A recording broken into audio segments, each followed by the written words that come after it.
आणि ना या सगळ्या गोष्टी म्हणजे आपल्याला कोण काय बोलतंय, आपण कसं राहतोय, आपण एक्सरसाइज करतोय का नाही करतोय किंवा आपण कशा प्रकारचं काम करतोय, हे ना इमोशन्स आहेत.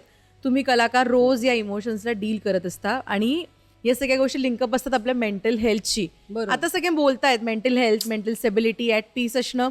मॅम, तुमच्यासाठी हा मेंटल बॅटल नेमका कसा असतो? तुम्ही खूप लक्ष देता का काय एक्झॅक्टली? मी लक्ष देत नाही, मी व्यक्त होते. म्हणजे माझं असं असतं, मगाशी म्हटलं तसं, की एखादी गोष्ट मला नाही आवडली तर मी ती नाही आवडली म्हणून सांगते. एखादी गोष्ट चुकीची वाटली तर मी ती सांगते. त्यानंतर ज्यावेळेला मी चुकते तेव्हा काही वेळाने आपल्याला रिअलाईज होतं ना, की अरे आपण चुकलो, आपण हे नको होतं करायला किंवा आपण हे बोललो हे चुकलं. तर मी परत जाऊन सांगते, की सॉरी, म्हणजे मला वाटलं होतं मी चुकले, तर ते सॉर्ट होतं.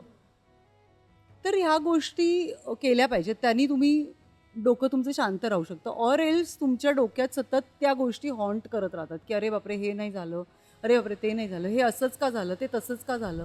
नाही, तुम्ही क्लिअर असणं खूप महत्त्वाचं आहे. ज्या गोष्टी आवडत नाहीत त्या वेंट आणि आउट. लेट गो करणं, की किती वेळ तुम्ही त्या गोष्टी धरून ठेवणार आहात.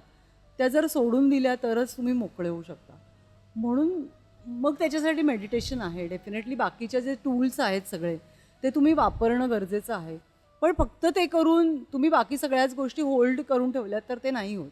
त्यामुळे प्रॅक्टिकल आणि स्पिरिच्युअल असं दोन्हीचा जेव्हा समतोल साधला जातो ना, तेव्हाच त्या गोष्टी ॲट पीस राहतात किंवा तुम्ही राहू शकता. तुम्ही कधी इमोशनली बर्नआउट होतात पण किंवा झालात कधी? मी खूप इमोशनल आहे. प्राण्यांच्या बाबतीत खूप इमोशनल होते. मी निसर्गाच्या बाबतीत खूप इमोशनल होते. मी प्राण्यांच्या बाबतीत फार कनेक्टेड आहे. म्हणजे मला असं त्या गोष्टींचा खूप त्रास होतो आणि माझ्या पद्धतीने मी त्याच्यावर काम करत असते किंवा मदत करण्याचा प्रयत्न करत असते. पण अदरवाईज पण मी खूप इमोशनल आहे, मी खूप हळवी आहे मी. पण आता मॅच्युरिटीनुसार थोडं बदलतं आहे, की प्रॅक्टिकली विचार करायला आपण शिकतो, प्रॅक्टिकली जगायला शिकतो. तर तसा तो आउटबर्स्ट तेवढा नाही होत आता. ओके. आणि ते इग्नोरन्स इज ब्लिस असंही हो, म्हणतात. इग्नोरन्स इज ब्लिस आहे, पण ते खूप कठीणही आहे at times. Because person like you, की तुम्ही कितीही म्हणजे जसं मी सुरुवातीला म्हटलं, की किती इन्स्पायरिंग आहे, की तुम्ही ज्या प्रकारे प्रेझेंट करता. पण ॲट द सेम टाइम ना तुम्हाला खूप निगेटिव्हिटीचा, म्हणजे आता मी तुला टॉक्झिसिटीचा. तेच सांगते. आता मी आता एक्झाम्पल द्यायचं झालं तर जे ट्रोलिंग कॉमेंट्स असतात त्याला इग्नोरन्स आहेच.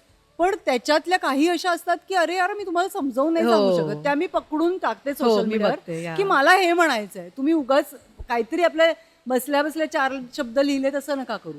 त्यामुळे ते रिॲक्ट होणंही महत्त्वाचं असतं आणि जिथे जे हाताबाहेरचंच आहे म्हणजे याच्याशी चिखलात दगड टाकण्यासारखं आहे, ते इग्नोर करते मी. तर तो तसा जरा समतोल असतो माझ्या दृष्टीने.